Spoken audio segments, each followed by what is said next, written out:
Rishi Sunak says it's not possible to protect national security without delivering energy security, following the complications the Ukraine war has caused. The Prime Minister stresses the government's mission for the UK to stand on its own feet, having halted Russian energy imports, boosting domestic production and continuing to hit those net zero targets. Well, joining me now to discuss this in the studio is the peerless GBNews' economics and business editor, Captain Liam Halligan. Liam, you've been saying this for absolutely... Captain? Captain, yeah, you've been promoted. You've been saying this forever and a day. To be dependent on national security, you need to be dependent on energy security. And yet at the same time, we seem to have these draconian net zero targets allied to punishing windfall taxes on gas production. Never the twain shall meet. Rishi finally saying we need more gas. Well, before Russia invaded Ukraine in February 2022, Martin, I must say energy security, energy policy, it was one of the nerdiest subjects in terms of the sort of things I talk about on television.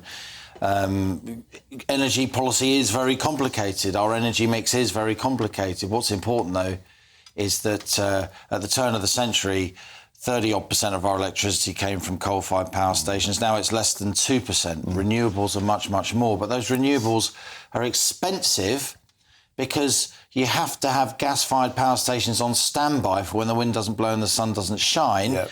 That's really expensive to have those gas-fired power stations on standby doing nothing most of the time. They've got to be manned, they've got to be maintained. And then the cost of all that is spread over all other energy. So our electricity in the UK, because we have lots of renewables, is very, very expensive. It's much, much more expensive than the EU average and far, far more expensive than in the United States. So the term cheap renewables, it doesn't really stack up when you haven't got other baseload supplies to replace renewables when you need them or until you can store renewable energy effectively. Now, the Prime Minister, this is his second intervention in this area so far this week. He said earlier this week, we've got 32 gas-fired power stations in the UK, and he said we're going to need more. A lot of them are being retired over the next 5 to 10 years. He says a Tory government will build many, many more. A lot of environmentalists said, oh, my God, that's terrible, that's terrible. But Labour were quite ambivalent because they are now understanding that the public wants us, or a lot of members of the public, they want a cleaner planet. They want less pollution. I think a lot of people understand that we need to move away from fossil fuels, but the costs of doing that in terms of pounds, shillings and pence to ordinary people and the costs in terms of our energy security are big. And finally, mainstream politicians are starting to recognise this. And finally, we can talk about it without being called climate deniers or barbaric just because we understand a little bit about energy policy in this country and the realities. And in the Telegraph article today, Rishi Sunak made the statement that you said at the beginning of this item. You can't protect national security without delivering energy security. And he's sort of doubled down on this pledge, trying to put more pressure on Labour to say we do need more gas-fired power stations. And yet, the missing equation from this, again, we talk about this so often, Liam, is that we're importing most of this gas from around the world, 19 billion quid's worth last year. We did a whopping trade deal yesterday with Texas. Of course, its biggest exports being petroleum products and gas. Why don't we just drill, baby, drill and do it ourselves? Well, of course, we have got the North Sea oil and gas complex. Aberdeen in Scotland is probably the energy production capital of Europe, but a lot of those North Sea fields are now spent or they're too difficult to access with current technology. Having said that, there still is a lot of production in the North Sea. We are a net oil and gas importer, as you rightly say, Martin, but there still is a lot of production going on in the North Sea. And that's why the message from Rishi Sunak today slightly jars with what we saw in the budget and what we've seen since Russia invaded Ukraine.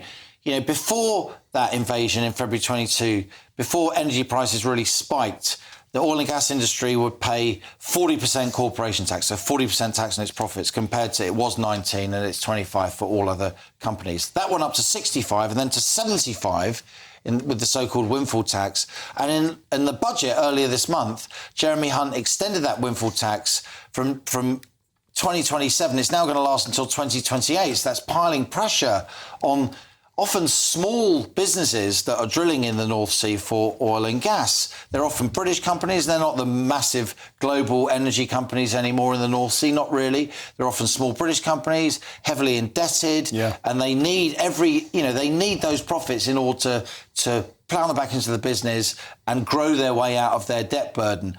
But look, this is the reality. We currently rely on oil and gas for 75% of our energy needs in this country, when you include transportation as well as electricity.